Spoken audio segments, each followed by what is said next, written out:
Welcome everyone to our fifth WAAAUB AUB event. So this event, where we're trying to connect with the AUB alumni and friends during this challenging time, both in the world, in Lebanon, and in the US. We hope you've enjoyed and learned as much as I did in the first few sessions. We talked about COVID-19, we talked about the current economic crisis in Lebanon, and we talked a little bit about the situation in the US recently with the social injustice as well. As always, we cannot stress enough the importance of supporting AUB and really Lebanon as a whole during this really hard crisis. Without further ado, I'm going to go ahead and introduce actually today's guest. And I'm really happy that she was able to join us.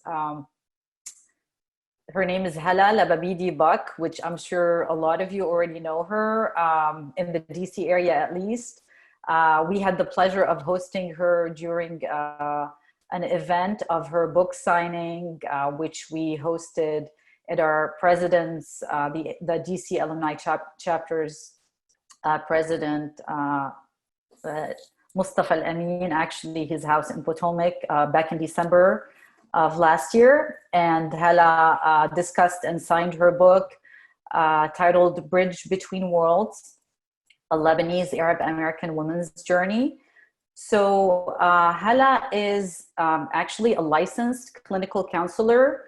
She's also a cross-cultural educator. She's an art therapist, and she's the author of this wonderful book, which I had the pleasure to read, and which I really felt I connected with a lot of the experiences that Hala went through. In today's talk, Hala will be discussing with us how to navigate the stressors of COVID-19, of social injustice, and of politics here in the US and in our countries of origin, especially in Lebanon, of course, during this time. She will also share her professional and her personal experience navigating the challenges and the strength of living in between. So, by the way, I don't know if I introduced myself or not, but for those of you folks who do not know me, I'm Rania Kanj. I'm the Vice President of the AUB DC Alumni Chapter. And I have the pleasure tonight of being the moderator of this talk. And without further ado, I'm going to give the stage to you, Hala.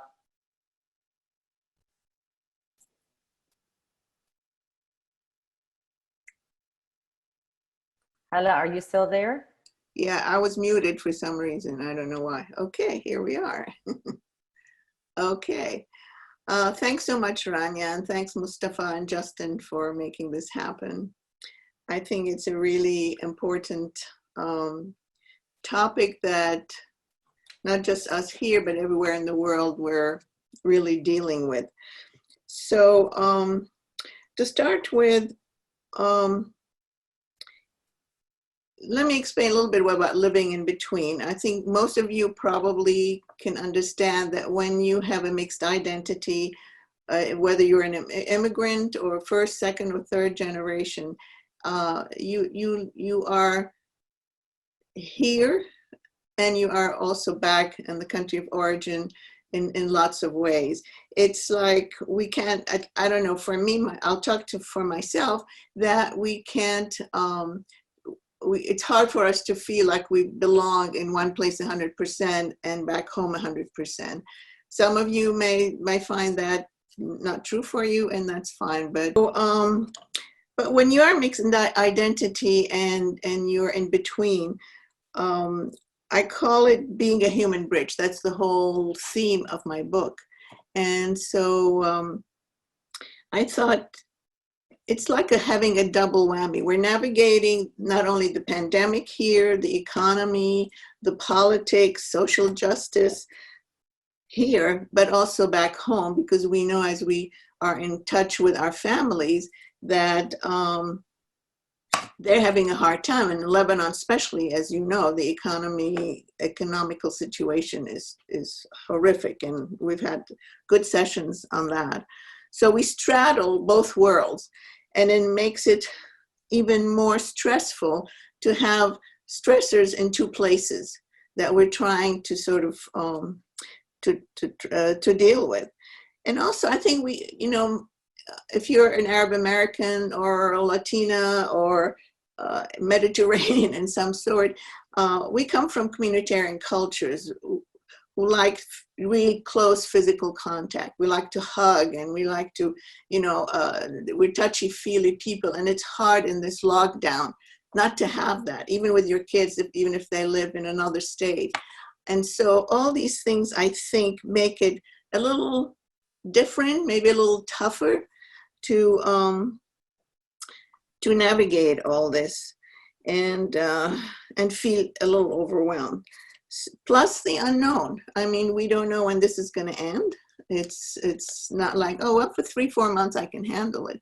But it's different when there's so much that's unknown. But it's not all bad, because I find myself, and you also might find yourself, when you're, I find myself when I'm getting really stressed, I find myself saying things like, Katar khair Allah, Allah bisahel, you know, all these expressions we have in Arabic that means, you know, God will make it easier, thank God, you know, which in all languages you have, but we say them so automatically that sometimes I had to stop and think, okay, this is interesting, because when I'm trying to explain that to students and other therapists, trying to explain to them how comforting I find to be able to, in the middle of stressing, to say, Katar khair Allah. It's almost like, and you can see I almost sort of had a breath, you know, I exhaled. So those are things that are some of our strengths that we bring to this whole situation. And it deals basically with gratitude too. And gratitude, I'll maybe have a time to talk a little, because gratitude helps us move through all this. Now, of course, everybody in the world here, even if they're not mixed identity, are worried, right? And so, and now we have Black Lives Matter, which is stirring also a lot of the social justice that we have experienced both here and probably also at home, and is being felt at home. And so it's all this stuff coming at us all at once, plus the lockdown. So I want to take a minute and sort of ask you all to just take a moment and think of, what is it that you do when you're stressed that helps you? And each of us is going to find a way to do that that works for us, because each of us is different. So is it a walk in nature? Is it listening or playing music, doing some art, cooking? Is it looking at some funny shows and being able to be distracted and laugh? So to take a moment to think about that, and then I want to ask you to just pause. I think we're dealing with the unknown. And when we're dealing with all these stresses, we tend not to be in this moment. And the way to be in this moment is to actually breathe. Okay, because as you probably have sensed, that when you're stressed, you're doing shallow breathing. Okay, we're not aware of it until suddenly we go, you know, because we have to get that breath in. And so if you would just humor me for a bit, I want you to sort of stop. And if you want, if you're comfortable, close your eyes. You don't have to. And I want you to take a long, deep breath. So the way usually it's done is you take, we'll take 5 deep breaths. So you breathe in through your nose to the count of 5. So the trick is to breathe in slowly and to exhale even slower. So, and I'm gonna sort of show you, and then if you'd like to join me. So go.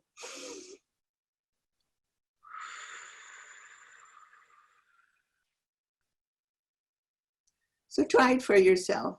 To take a deep breath through your nose, if you can, to the count of 5.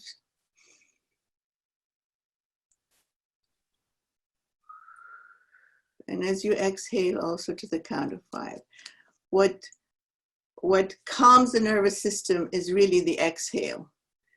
And when you exhale, notice in your body if there's any place in your body that's tense. Usually our shoulders are up and tense, or our stomach is knotted. And to just, as you breathe out and exhale, say, okay, relax, let go. Just give permission to those shoulders to drop, to your tummy to kind of soften. And to do that for another couple of rests. So let's do, maybe 2 more, 3 more. And remember to let go of all the tension in your body, because the body is holding all that stress.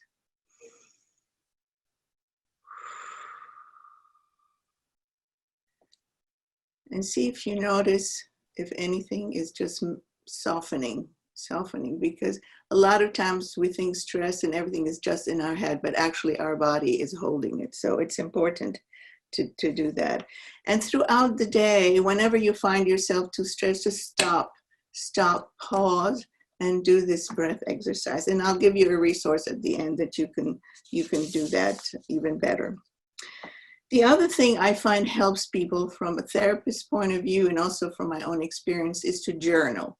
Now, for those of you who don't know what I mean, is you get a notebook, whatever you have, and you can find the time of day that works for you, morning, evening, during the day, or when you're really so stressed.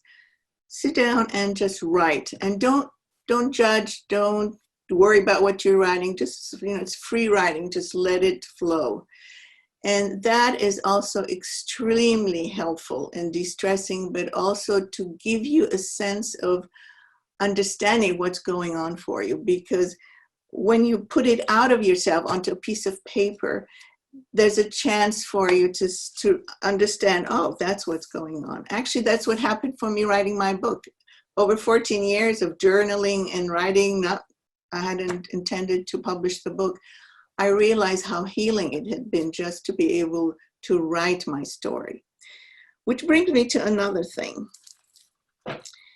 Because we're locked down, locked up, whatever, that it's a great opportunity to write your story.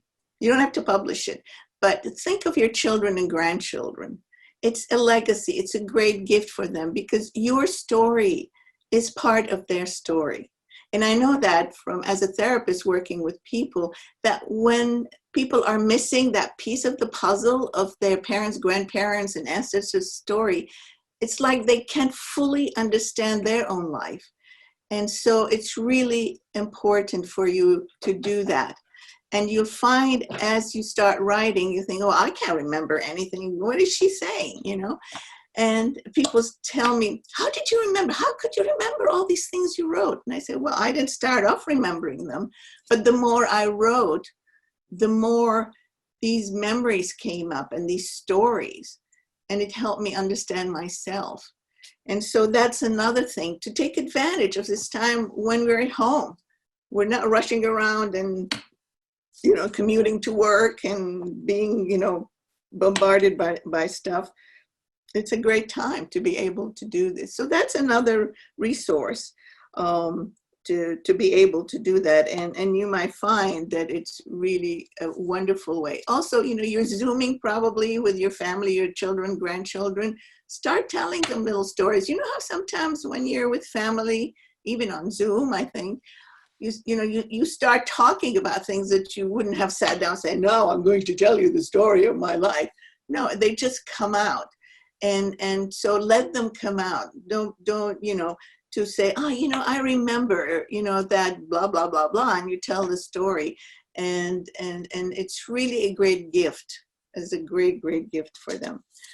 How am I doing on time? Okay.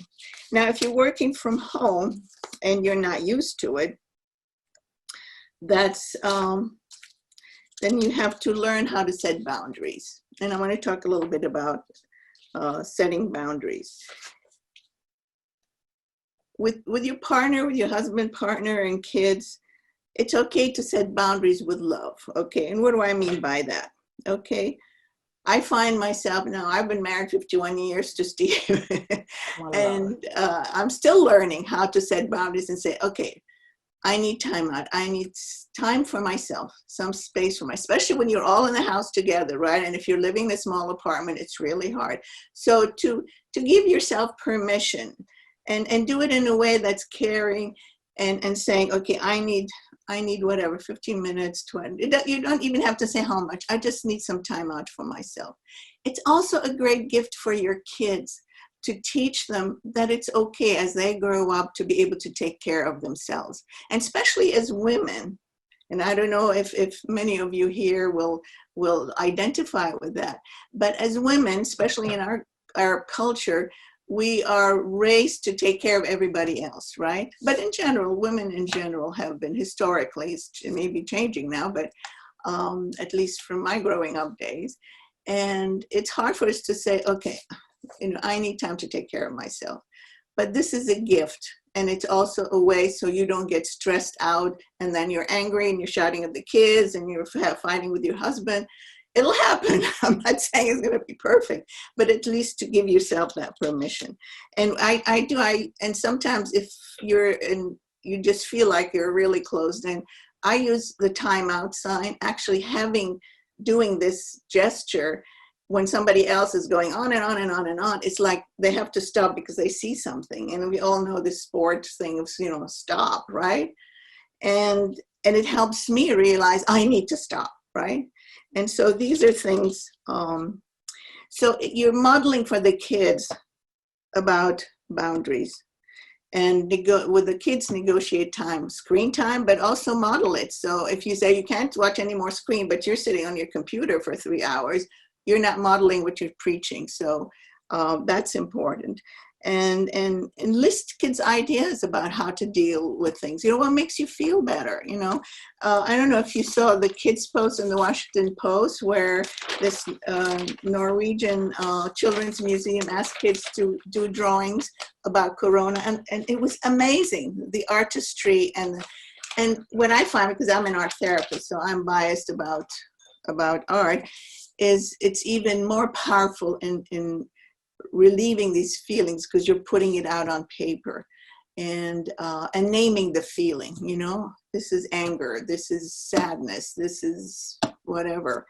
And so and I'll have you a resource too called Parent Encouragement Program, which helps you as a parent in teaching kids responsibility by giving to them so that they can help at the house. They can set the table, depending on the age, right?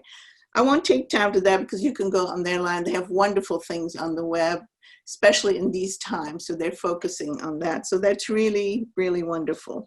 Our lifestyle has changed, right, during this coronavirus and may go on for a year. So it's really stressful to think about that. But that's not this is all the challenges, as I say, but what about positives? Take a moment to think, what's coming out of this lockdown and unknown and fear? Fear of death, is one of the elemental fears of human beings. And what positive things have come out of it? Some people may say, I have more time with my kids. I don't have to commute and waste all that time. I've learned to cut my hair. So that's a positive. You don't see the back, so I'll leave it at that. That looks amazing. So we learn new skills, right? Some people are cooking up a storm and trying things out. So, and in Arab culture, if Arab medicine was the medicine for 500 years or more in Europe. We have Kanun al-Tub, right? The canon of medicine. And if you notice, a lot of our sayings, expressions we have are body related, which struck me one day as I was thinking of it. Like we say, Hazalli badani, he's shaken my being, you know.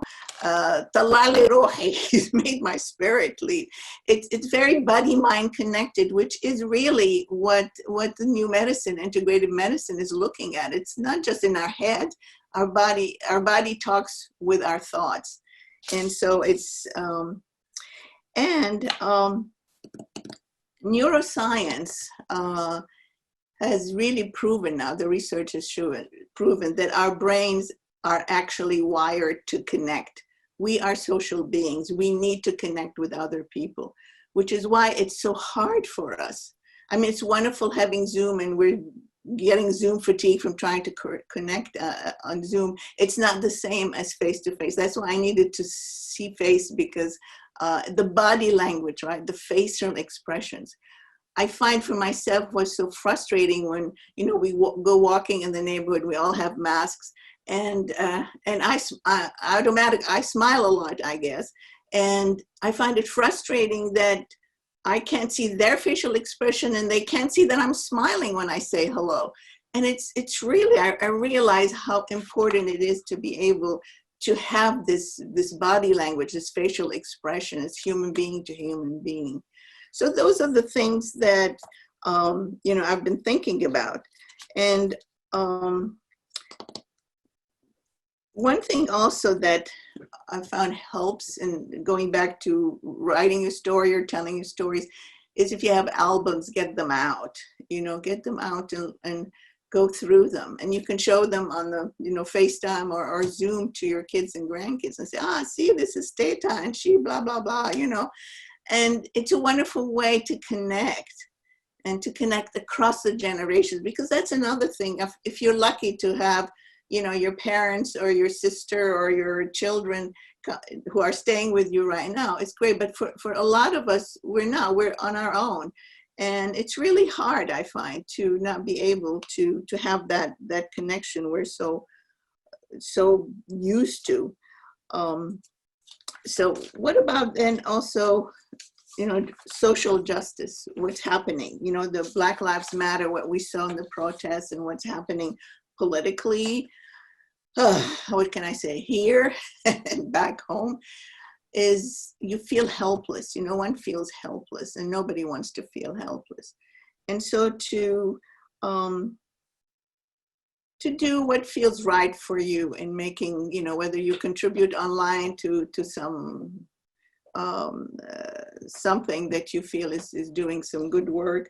The other thing I wanted to talk about is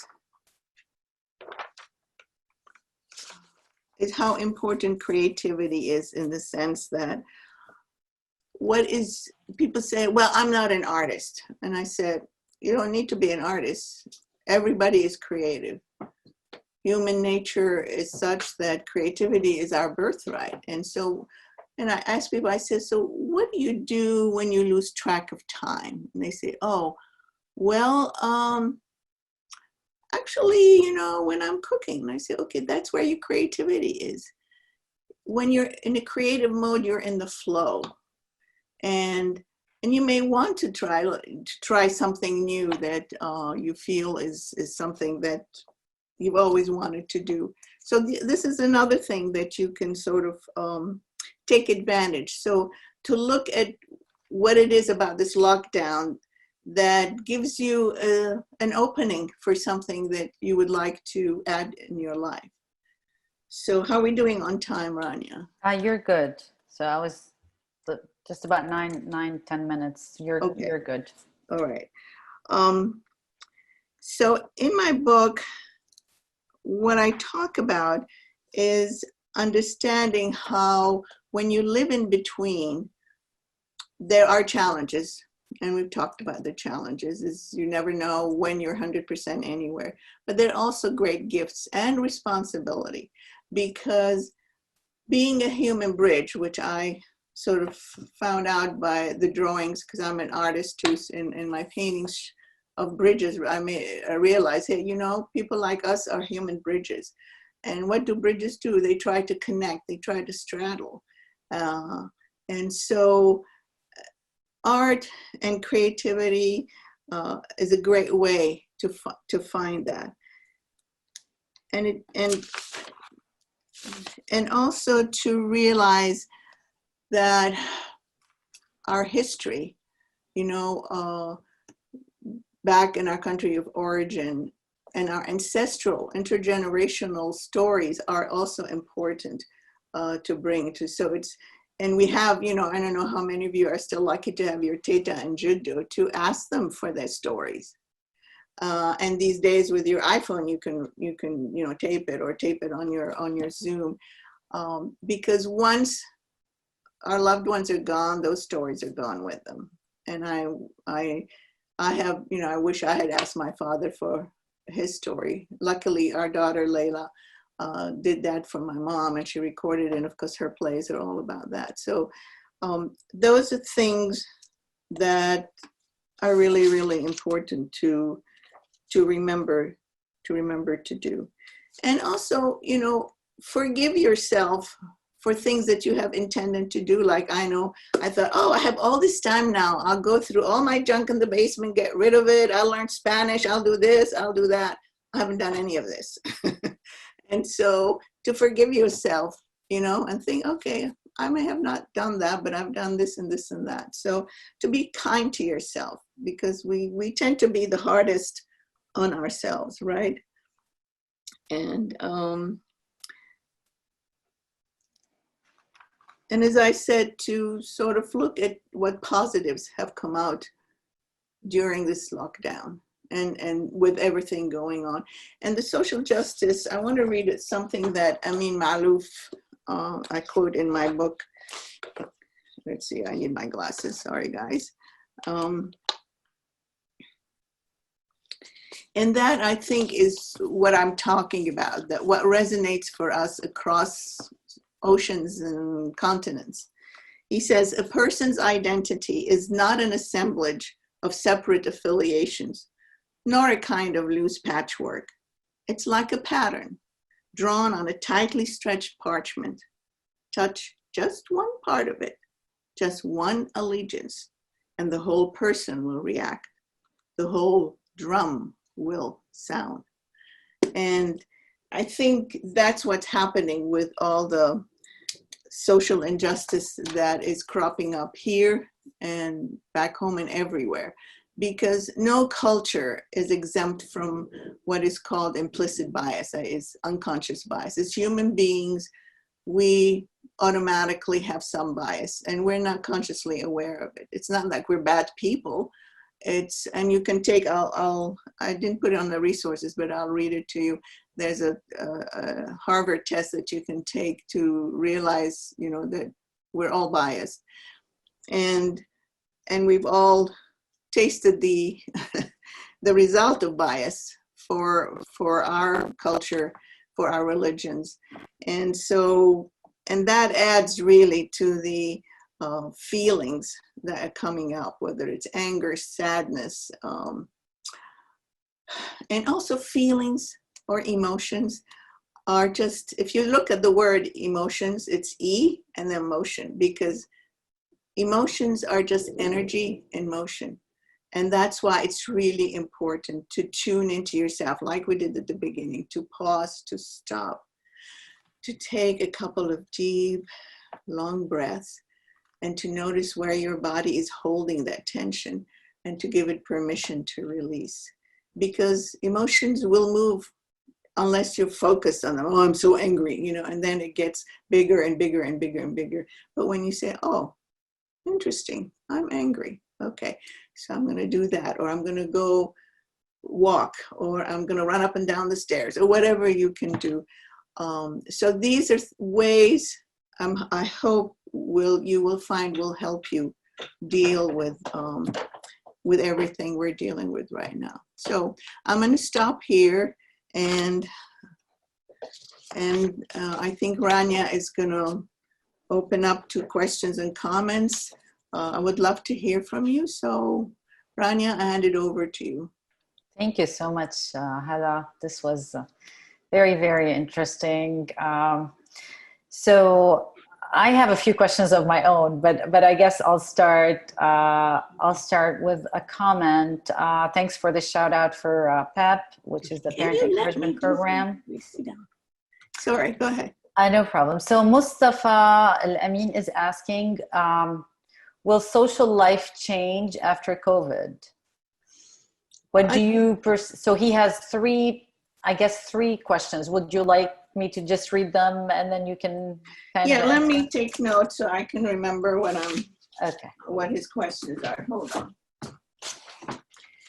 Yes, read them to me. Are they related, Mustafa, or yeah? Okay. Will social life change after COVID? And what do you perceive the psychological implications be? And the third question is, how do we deal with adolescents during lockdown? Mm-hmm. Okay, all right. I'm going to take them one by one, all right? So are we going to, when we go back, what social change? Yes, definitely. I think when people say, oh, we're going to go back to normal, no, we're not going to go back to normal. I think, and I don't like the word new normal. I mean, I can predict what's going to happen, but it's a bigger picture if I can take a minute to talk about it. We've gone through a long period of globalization where the world has come together, right? Through the internet, through all these things. But that has also created a backlash in the nationalistic explosion across the globe, right? Because it's human nature that all of a sudden, you know, you want to hold on to something that you feel is your own sort of culture, your own belief system, your own values. And I'm sort of an optimist, so I feel like this global plague, really is what it is gonna make us understand, yes, we all have our own cultural anxiety, but we're also all human beings together. And I think we're going to create a new way of being together. I don't know what it is, and it's not going to happen overnight. But yes, things will change, because I think for a while at least, people are going to still be afraid. You know, it's like, you know, now you walk in the street of your neighborhood, you both have masks, and you see somebody coming on that side of the road, you cross, you know. And how is that going to go back? I don't know, but I think that fear, because it's such a basic human fear. So yes, I think things will change. Hopefully for the better. I'm an optimist. Hopefully for the better. And I think that may cover the psychological implications that we hopefully we will be able to treasure more our human connections and global humanity, and care more about others and be more compassionate.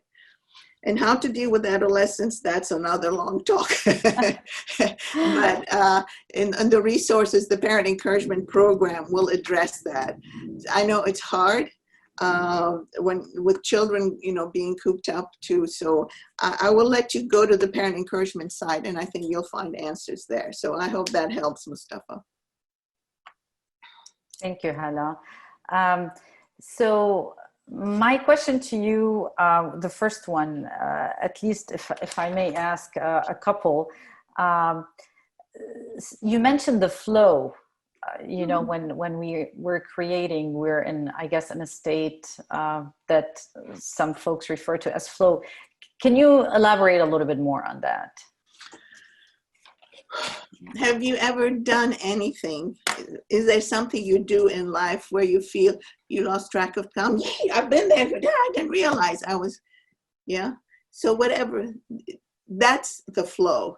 That's being, and it doesn't mean I'm, you know, focused on some task as much as sort of losing yourself in a pleasant way, not in a stressful way. Does that make sense to you? Sure. So is it sort of, you're almost like your mind is still, you're not thinking Yes. in a way. So we don't have any memories in our head. We don't have any planning for the future in our head. Yes, We're just exactly. You're in now. the moment. The Right. flow is in the moment. It only occurs in the moment. And in the moment, we can handle anything. And yeah, so that's the flow. That's how I perceive it anyway. Okay. Okay. I'll actually move on to another question. So one of the folks wanted to know, do you find that more people are looking for therapy of various types during the lockdown? Uh, And do you think people are coming to therapy for the first time? yeah, I don't have the full answer for that because I retired in December. But yes, and I saw an article which I haven't unfortunately read, saying that actually, yes, there's a lot of therapy online, of teletherapy, which is great. I think it's wonderful that people are seeking help because it is hard to get through this on your own, especially if you have any kind of um, any problem, that you're coming with a problem that hasn't been resolved, and all of a sudden you're in the midst of this. So yes, I would guess there's a lot more. I see it on all of my sites that I belong to, and it seems the article's title was that actual virtual therapy is even more intimate. So I'm very interested in reading that. I'm sorry I didn't read it before. So yes to the question. Mm-hmm. Okay, so in fact, this kind of brings up something that I wanted to ask about the difference in I guess the people's perspective to therapy in general. In our culture in Lebanon versus the culture in this country or in the West in general. Um, do you see that there's a difference between how we perceive therapy in both cultures? Definitely in our cultures, and not just the Arab culture, but in general, a lot of communitarian cultures, um, you don't go to therapy per se. You go to your elders, you go to your sheikh, you go to your priest, whatever, and that's how you resolve issues. And also the whole family is there to do therapy Right, with you, right. right? But I tell you, when we were posted in Saudi Arabia, I did art therapy there with the Saudis. I never thought they would be open to that. I mean, Saudi Arabia of our places. But I have adjusted what I learned as a therapist to the culture, because psychotherapy was really created by old white German men, basically. Okay. Right. And it doesn't even apply to women so well. There's a whole psychology of women that says, what I learned in graduate school about therapy doesn't apply to women. It doesn't apply to Wow. minorities, Wow. because it was that perspective back then. Mhm. So, but it's also, you don't want to sort of put out your dirty family laundry, right? Because the community is so close. But I think more and poor people are doing it. And the reason, the way I did therapy was integrative. That's why I integrated the art, I integrated the body, and I don't want to take too much time on that. If I have time, I'll go back and answer that. But yeah, because that's going to take We're good. I mean, if there's a thought that you don't want to interrupt, please okay. feel free. So in Saudi Arabia, the first client I had an issue about, she was overwhelmed with taking care of the family, and I can tell you that because I have her permission, and it's actually in an article that I wrote. And so I started by saying, okay, why don't I know she came in with the physical. She started to say, oh, my shoulders are so heavy. Oh, my back is killing me. It was physical pain that she was talking about. So I thought, well, okay. So instead of saying, well, tell me about your family and tell me your mother, like would be standard therapy. And I say, okay,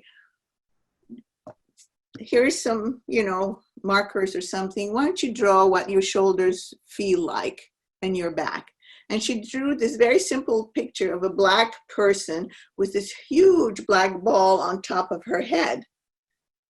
And she said, "This is how it feels." And I said, "Okay, well, take a look at it. Tell me what you see."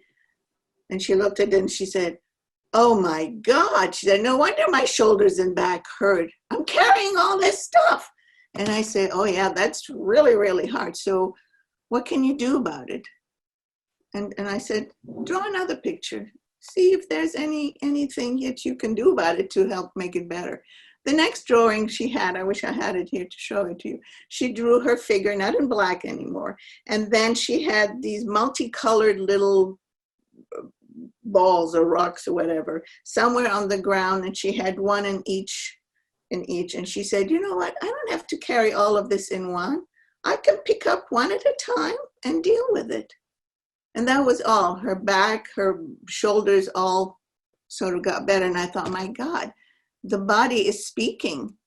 We have to integrate it in therapy. We can. In those days, that wasn't still the case. And I thought, especially in our culture, but in this culture too, the body is speaking literally, and it speaks through art.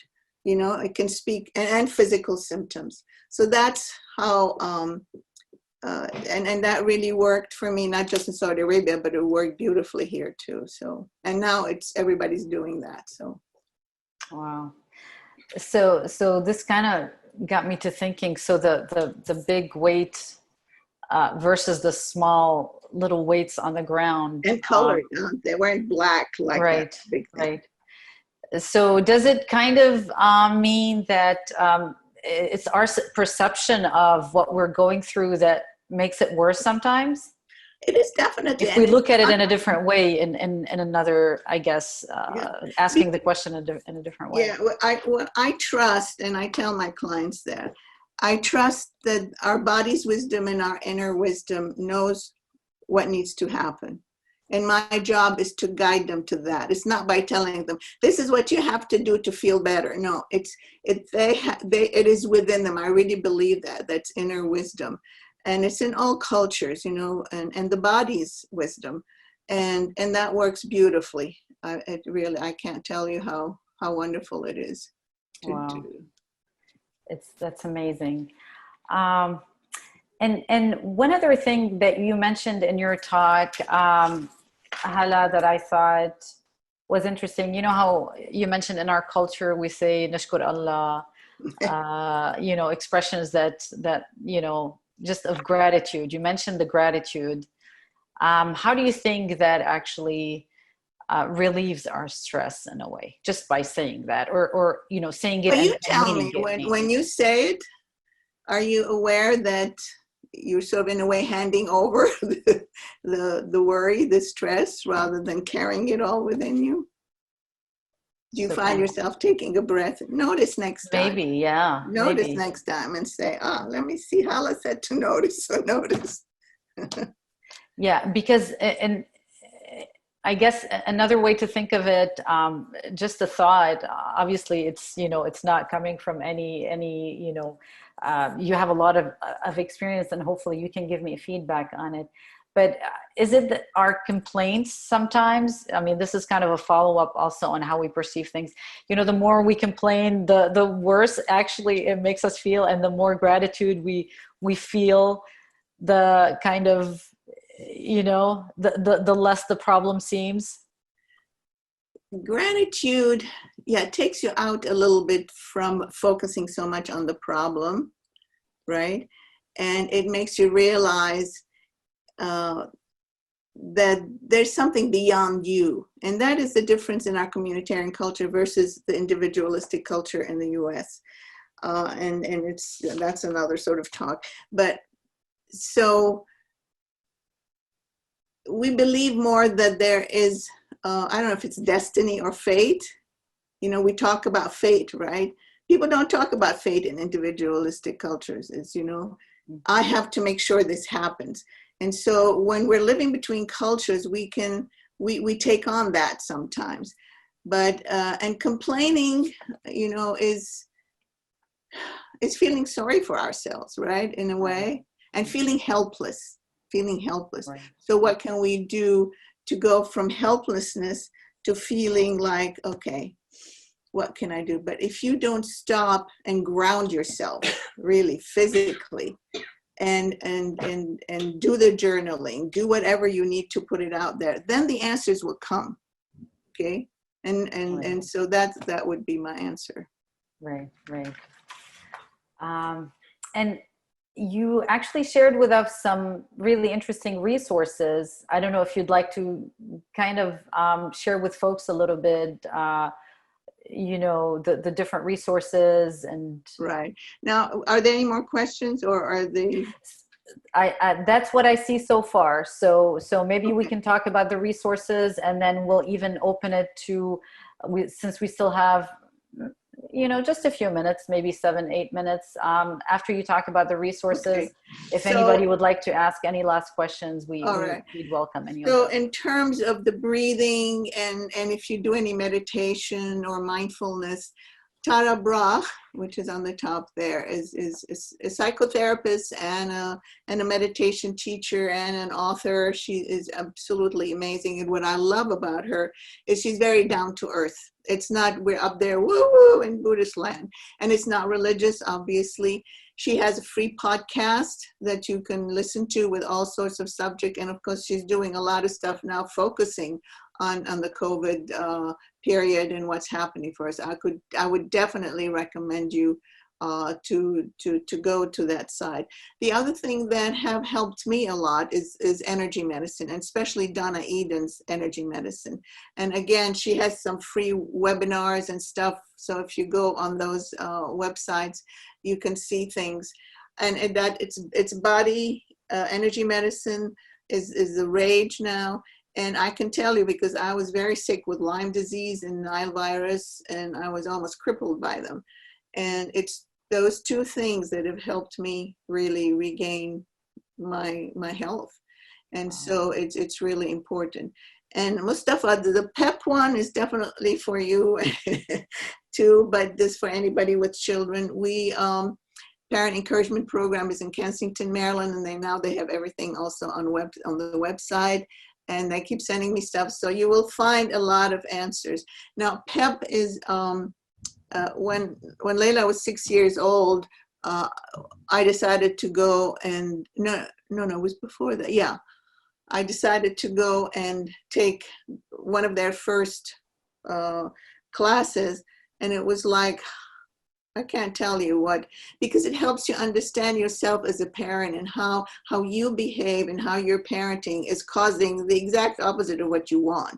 And it's understanding the child, understanding yourself, and it's very down to earth and teaches you skills, and you practice that. It's absolutely wonderful. And because of that, actually, because it's based on Adlerian psychology, I taught it for a while. Is when I decided to become a therapist, and I went back to school in my 40s to graduate school and became an Adlerian therapist. And because of how I felt, the Parent Encouragement Program was so important. So these three things. I also wanted to share with you something. We didn't talk about bias, but I talked a little bit about it. If you're interested, those of you who are involved in the social justice movement and Black Lives Matter and everything, to realize, that we all carry this unconscious bias. You can take this test online. It's called, I'll read it all. It's https://implicit.harvard.edu/. And it's very interesting because somebody called it a universal fault line. And the reason is that, when you find we all need to belong, right? This is a crucial sort of human need. This is, our brains are wired, as I said, to connect. And so when you find a group that you belong to, then anybody outside that group feels a little threatening, right? It's different. They do this differently. Mm-hmm. And this is the bias that we're not. It could be because somebody has red hair or has, wears blue or whatever. It could be anything. It doesn't have to be specifically cultural, ethnic, or religious. And so just to realize that by nature, we are going to be biased unconsciously, and to, to explore that really is that. So does that help? Does that cover it? It really does. Thank you so much. But so regarding the bias, so it's in us, definitely. I totally agree that we all, at one point in time, we think we're not biased at all, and something happens, and we think differently. So is there a way that we can kind of get out of that, or minimize our biases? What would you First, you suggest? have to recognize or accept the fact that we are biased, okay? And think of this, I was thinking the other day of, I don't know if you've heard that, but I remember growing up, you heard things like, "Matsawidli waji," and or "Bayidli waji," that's very racist, right? But we don't think of it in that. It's because it's something we say without realizing what it means. Yeah. Right. So to be conscious of our words, to be conscious of how our body reacts if we encounter somebody who's, quote, different, right? And every culture, even within the culture itself, we are biased against each other, So it's just normal human nature. And just to be okay with it, because a lot of my friends say, "Well, I'm biased. I'm not racist." And I say, we're all biased. If you can't accept that premise, then you can't really explore it, right? So to just be open to that, not judge yourself, beat yourself up about that, just to say, yeah, I am. And you can take the test, you can talk to people and ask them, I don't know. Yeah, so that's... So Layla actually is suggesting a book. It's a highly recommended book. Layla, if you'd like to actually talk a little bit about this book, please feel free. We still have a couple of minutes, if even if we go a couple of minutes beyond 7, we can talk about this book maybe and wrap it up if nobody else has any questions. So Layla, by the way, is Hala's daughter. She lives in New York. Thank you so much for joining us, Layla. Oh, no problem. Sorry, can you hear me okay? Yes, we can. Oh, she's muted. Oh, now you're muted. Oh. Okay. Well, now you're good. You're good now. Yes. Yeah. Sound is a little off. That book is called How to Be an Anti-Racist, and it's highly recommended. But there's also a wonderful series that's being done specifically for, more of our communities by a group called Manasa Midwest that's around addressing anti-Blackness in Arab and Middle Eastern communities. So I'll try to drop that link in if I find it. That's happening in July. Oh, that's awesome. Thank you so much, Layla. And again, it's a pleasure to see you again. Okay, so we've pretty much hit the time. I mean, exactly 7 o'clock. So maybe if somebody has one last question that we can take, would be happy to. If not, or comment if you have a comment, or comment, of course, or something that you may have been confusing. That's fine too. My comment is, I already feel better. Thank you. This was a good session. I think we learned a lot, and I agree with you. This time during the lockdown helped us probably connect better with our family, know our family a little better. I learned a lot of stuff about my kids, even learning a little bit more about myself, because I have a little bit more time with the family and how I interact with them. Before, I used to travel a lot, and the few days that I'd spend with them with home wasn't enough to get to that detailed level. So thank you very much. This was definitely a great session. And Rania, I really appreciate the moderation. You did a great job. And Layla, while you were talking, Hala, she was doing a great support without, she was sharing all these links. And I admit, I took the implicit test while talking. It was easy. I can multitask, by the way. So I took the implicit test, and it says that I moderately prefer Arab. Wow. So I'm gonna take it for everything else and see what score do I get. But it's definitely it seems like a nice tool. So I encourage everybody to try it. Thank you very much. You know, I want you all to feel comfortable during these Zoom sessions. We're gonna have more. May Rihani is gonna join us next week, and then don't forget to support the AUB. It's very important, especially during these tough times. Thank you very much. Have a great night.